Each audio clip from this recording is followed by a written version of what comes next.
اللہ بڑا کریم ہے، تھانے دار نہیں ہے، رب ہے، رب رب کریم رب، معاف کر کے خوش ہو رہا ہوتا، اجی تو بدلہ لے کے خوش ہونا ہے، وہ معاف کر کے خوش ہوتا۔ وہ کیا کمال ہے کہ 1000 برس زندگی ہو اور ہر سانس گناہوں سے سیاہ رات بن چکا ہو، اور ایک آنسو آنکھ کے پیالے کو تر کرے، باہر نہ ٹپکے، اور کہ یا اللہ معافی دے۔ اس کرتے کو دھونے کے لیے 1 بالٹی پانی چاہیے کم از کم، 1000 برس کی کالی راتوں کو دھونے کے لیے اس کٹورے کا وہ تر کرنے والا قطرہ سارے گناہ دھو کے اللہ کہے گا جا موجاں کر معاف کیتا، ولا ابالی، کہ میں نے کیڑی پرواہ ہے، میں نے کیڑی پرواہ، میں تیرے گناہ نال میرا کے نقصان، یا تیری نیکی نال میں کڑو کوئی وڈا ہو گیا۔ تو آپ سب سے گزارش ہے کہ ان فلاحی کاموں میں حصہ لیا کریں، یہی آپ کا اور میرا آخرت کا سرمایہ ہے، باقی تو یہیں چھوڑ کے چلے جائیں گے، مر جائیں گے۔ میں ڈاکٹر صاحب کا شکر گزار ہوں، ان کا بھائی میرا کلاس فیلو ہے اشفاق، اور میں 5ویں جماعت تک اکٹھے پڑھتے رہے، تو ان کا تو ابھی تعارف ہوا، مجھے اتنا پتہ چلا تھا کہ بھائی اشفاق کا بھائی ڈھیر وڈا ڈاکٹر بن گیا، اتھے جا کے اس کو ٹوٹی جہی بنائی ہے تو بس وہ بڑا مشہور ہو گیا۔ تو لیکن ان کا یہ پہلو آج میرے سامنے، جب یہ ہمارے ڈیرے پر آئے وہاں انہیں ساری، میں کبھی ایسے چندہ مہم میں حصہ نہیں لیا، میں نے اپنے لیے کبھی چندہ نہیں، زندگی میں 1 دفعہ پہلے چندہ مانگا تھا جب زلزلہ آیا تھا رمضان میں، تو عید کی نماز پر میں نے چندے کی اپیل کی، پھر وہ میں لے کر خود مظفر آباد گیا، وہاں جا کے تقسیم کیا۔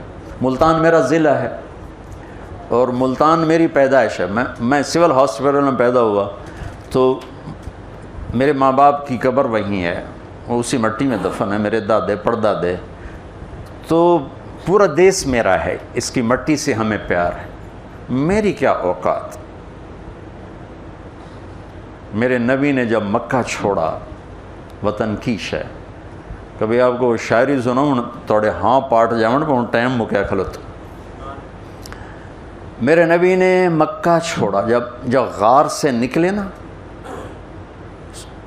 1 ربیع الاول نبوت کا 14واں سال، اور پیر کا دن تھا، جمعہ کی رات، ہفتے کی رات، اتوار کی رات، پیر کی صبح، اتوار کی صبح، تو آپ نے مکے کی طرف دیکھا تو کہیں کہیں ٹمٹماتے چراغوں کی لو نظر آ رہی تھی، تو آپ نے یوں دیکھ کر ایک آہ بھری، کہا یا مکہ ما اطیبک من بلد و احبک الی، اے مکہ تو مجھے کتنا پیارا ہے، تو میرا کتنا محبوب ہے، لولا ان قومی اخرجونی منک لما سکنت غیرک، میری قوم مجھے نہ نکالتی میں تمہیں چھوڑ کے کبھی نہ جاتا،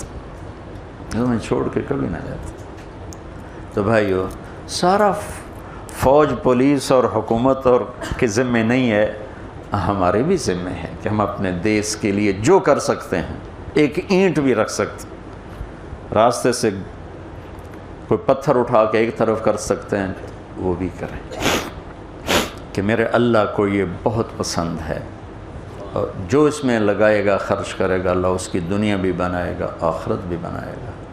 اور تبلیغ کا کام ایک تربیتی محنت ہے، جب آپ کو اللہ موقع دے تبلیغ میں ٹائم ضرور لگائیں، یہ بہت عظیم الشان کام ہو رہا ہے۔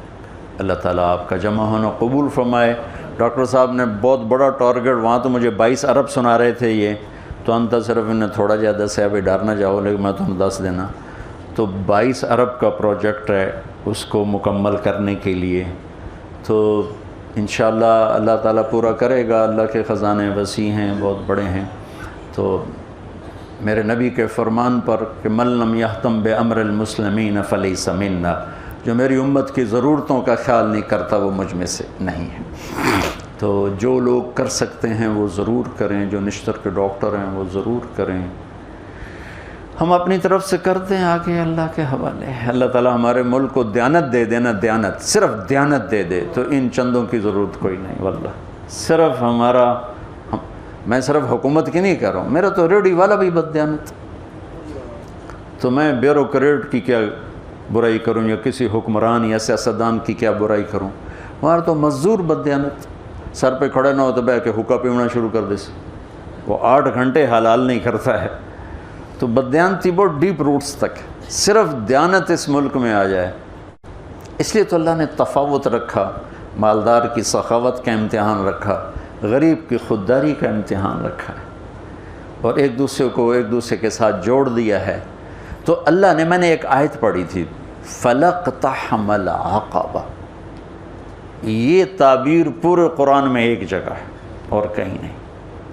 نماز مشکل، روزہ مشکل، حج مشکل، جہاد مشکل، تبلیغ مشکل، تہجد مشکل، ذکر تلاوت، دین کے جتنے بھی احکام ہیں کچھ مشقت تو ہے نا، مشکل تو ہے۔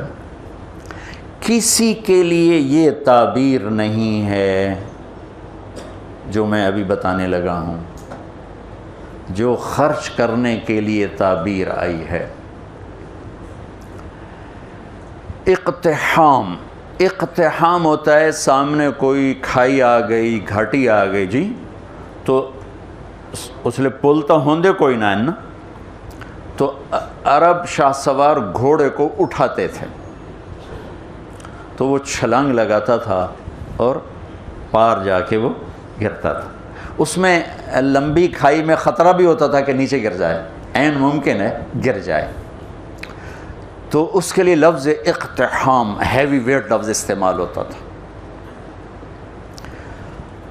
اور میرے بچوں نے گھوڑ سواری سیکھنا شروع کی گاؤں میں اپنے گھوڑوں پر، تو وہ ایک تو بڑا ماہر ہو گیا اور دوسرا جو تھا وہ بھی کچھ نہ کچھ تو ہو گیا، لیکن اتنا نہیں تھا جتنا وہ چھوٹا تھا۔ تو میں آ رہا تھا ڈیرے سے تو سامنے گھوڑے پہ آ رہا تھا، میں کہا مولانا صاحب تسی بھی گھوڑ سوار بن گئے ہو؟ کہ جی بن گیا۔ میں کہا ذرا کہ دوڑتا لاتے بھی کھاؤ، اور سامنے کھالا ٹپاونا ہے تسی گھوڑے نو، ایڈی ساری کھالی نا، ایڈی ساری۔ میں کہا اے کھالا تسی ٹپایا تاں میں تانوں گھوڑ سوار ماننا۔ انہوں نے کہا گل ہی کوئی۔ تو 1 ایکڑ پیچھے لے گیا اور گھوڑے کو دوڑایا۔ اب اتنی مہارت تو تھی نہیں، جب گھوڑا آیا قریب اس کو اٹھانے کا طریقہ نہیں آیا، تو گھوڑے نے یوں گردن موڑی تو بیٹا صاحب عہدے جا ڈٹھے تھے، گھوڑا عہدے جا کھلوتا، اور شکر زمین کچی آئی، کچھ ہویا نہیں۔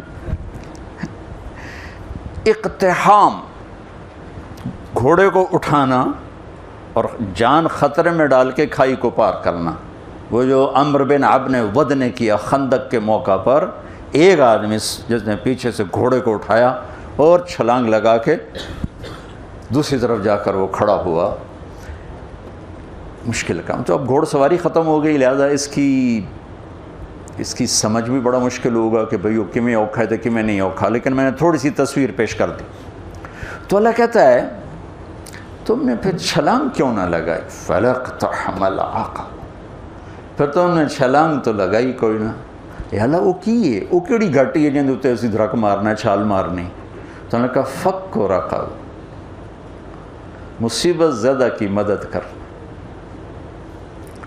مصیبت میں گھرے ہوئے کی گردن چھڑانا۔ اب یہ ایک ایشو لے کر آئیں، بیمار کی گردن بھی پھنسی ہوئی ہے،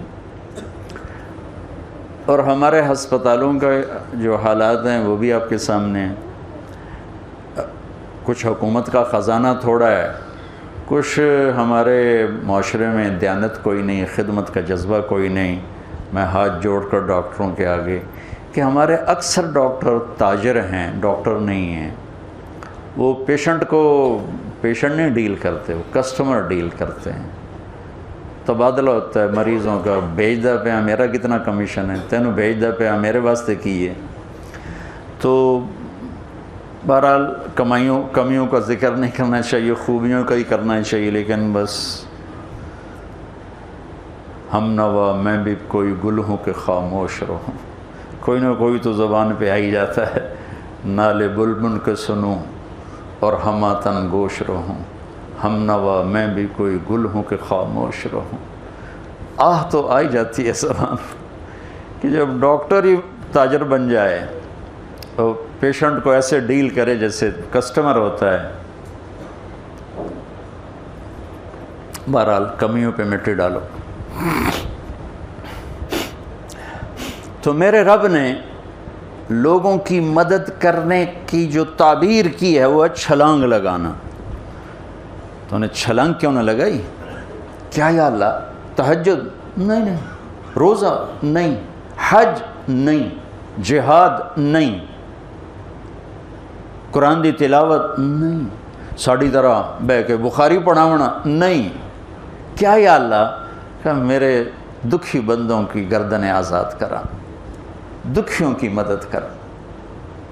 او اطعام فی یوم ذی مسغبۃ یتیما ذا مقربۃ و مسکینا ذا متربہ. یا غریب رشتہ داروں کی ضرورتوں کا خیال کرنا، مسکینوں کی ضرورتوں کا خیال کرنا. ایک ہوتا فقیر، ایک ہوتا مسکین. مسکین ہے سکن ہو جانا، ایسی کیفیت کہ وہ بالکل پتھر کا بت بن گیا ہے. یہ فقیر سے بڑا غریب ہوتا ہے. تو میرے رب نے کہا غریبوں کی مدد، رشتہ داروں کی مدد، جن کی گردنیں بیماری میں، قرضے میں، کسی بھی چیز میں پھنسی ہوئی ہیں، آزاد کرانا. یہ ہے گھاٹی کو پار کرنا، یہ ہے گھاٹی میں چھلانگ لگانا، یہ ہے کھائی کو پار کرنا. ایمان کو بعد میں ذکر کیا. ثم کان من الذین آمنوا وتواصوا بالصبر وتواصوا بالمرحمہ. پھر ایک تھوڑا سا قانون بتا دیا کہ یہ صفات کافر بھی کر سکتا ہے، لیکن قبول اس کی ہوں گی جو ایمان والا بھی ہو، صبر والا بھی ہو. ایمان والا بھی ہو، صبر والا بھی ہو. تو ایک بہت بڑا ڈاکٹر صاحب نے مطالبہ رکھا ہے، ہم ساری باتیں حکومت پہ کیوں چھوڑتے؟ دنیا میں سفر ہوتے ہیں. میں نے ایک دفعہ وہاں تھا، یہ سویڈن، وہ ساری ویلفیئر کنٹری ہے. تو میں نے وہاں ایک سویڈش مسلمان تھا اور عالم بھی تھا، مدرسے میں پڑھا اور تعلق بھی تھا. میں نے کہا یہ آپ کے ملک کا یہ انقلاب کیسے ہے؟ کہا حکومت نہیں لے کر آئی تھی، عوام لے کر آئے تھے. 90 سال پہلے اس ملک کے 10 لاکھ آدمی ملک چھوڑ کے چلے گئے بھوک کی وجہ سے. یہ ملتا کچھ نہیں، فقر کی وجہ سے ملک چھوڑ کے چلے. جب وہ چلے گئے تو ہمارے ملک کے سمجھدار، تاجر، پڑھے لکھے اور غریب سب مل کر جمع ہوئے کہ اگر اسی طرح لوگ جاتے رہے تو ملک تو صحرا بن جائے گا، تو ہمیں اپنے دیس کے لیے کچھ کرنا چاہیے. تو انہوں نے حکومت کو پیچھے کر دیا اور خود فلاحی کاموں میں لگے اور دنیا کی بہترین فلاحی حکومت بن گیا. ہماری حکومت بھی ذمہ دار ہے، لیکن وہ ہماری حکومت غریب حکومت ہے اور کچھ بددیانتی کی انتہا ہے، خیانت کی انتہا ہے. تو ہر جگہ تو وہ پہنچنا بھی چاہیں تو نہیں پہنچ پاتے ہیں. تو آپ لوگ، ہم لوگ مل کر اینٹ پہ اینٹ رکھیں تو کتنے ہسپتال بن سکتے ہیں، کتنی بچیوں کی شادیاں ہو سکتی ہیں، کتنے بے گھروں کو گھر مل سکتے ہیں، کتنے مسکینوں کی ضرورتیں پوری ہو سکتی ہیں. یہ اللہ کو انتہائی پسند ہے. سہولت دینا اپنے اللہ کے بندوں. ایک حدیث سنا کے بعد ختم کرتا کہ اللہ کو اپنے بندوں کو سہولت دینا کتنا پسند ہے. میرے نبی نے فرمایا کہ ایک آدمی قیامت کے دن پیش ہوگا. بنی اسرائیل پہلے فرشتے، پہلی چیکنگ فرشتے، ہاں بھائی کیا ہے تیرے پاس؟ کہے گا زیرو، کچھ نہیں. پھر کہیں گے کوئی سوچ وچار کر، کچھ. اس کو اللہ کے سامنے پیش کریں گے، یا اللہ تیرا بندہ ہے، سن لو کیا کہتا. اللہ تعالیٰ فرمائیں گے آج کے دن کچھ لائے ہو؟ کہے گا کچھ نہیں لایا. تو اللہ تو کریم ہے نا. اللہ کہیں گے کچھ سوچتا صحیح، کوئی بھلے نال ہی کر بیٹھا ہوں میں، سوچتا صحیح، کچھ تو کیتا ہوئے گا تم. تو سوچ کے کہنے لگا یا اللہ میں تاجر تھا، تاجر تو لوگوں کو مال دیتا تھا. جب کوئی دینے کے قابل نہیں رہتا تھا، کوئی اس پہ آفت آ گئی، نقصان ہو گیا، گھاٹا پڑ گیا، تو میں اپنے ملازموں سے کہتا تھا اس کو معاف کر دو، مطالبہ نہ کر۔ اور جب کوئی دے سکتا تھا اور دینے میں دیر کرتا تھا تو میں اپنے ملازموں سے کہتا تھا اسے تنگ نہ کرو، جب دے گا ٹھیک، ادھر مگر نہ پہ جاؤ۔ یہ آپ کے بازاروں میں روز لڑائیاں ہوتی، اور گریبان پکڑے ہوتے ہیں، ٹیلی فونوں پہ لگے ہوتے ہیں، گالیاں دے دے، کیونکہ کاروبار سارا ادھار پہ چلا گیا ہے، دینے والا دینے کے لیے تیار نہیں، لینے والا سوٹا لیتے سر تے کھلوتا ہے۔ تو انہوں نے کہا یا اللہ بس میں یہ کرتا تھا، جو دے نہیں سکتا تھا اسے معاف کر دیتا تھا، جو دینے کے باوجود دیر کرتا تھا اسے تنگ نہیں کرتا تھا، نہ اس کے ایمان کے بعد اور کچھ نہیں، ایمان کے سوا اور کچھ نہیں۔ تو اس پر اللہ تعالیٰ فرمائیں گے واہ واہ، تو نے میرے بندوں کے ساتھ اتنا سہولت کا معاملہ کیا، تو میں رب ہو کر کیوں نہیں کروں گا؟ چل جا، معاف کی، موجہ کر، جاؤ جنت، میری جنت میں جا۔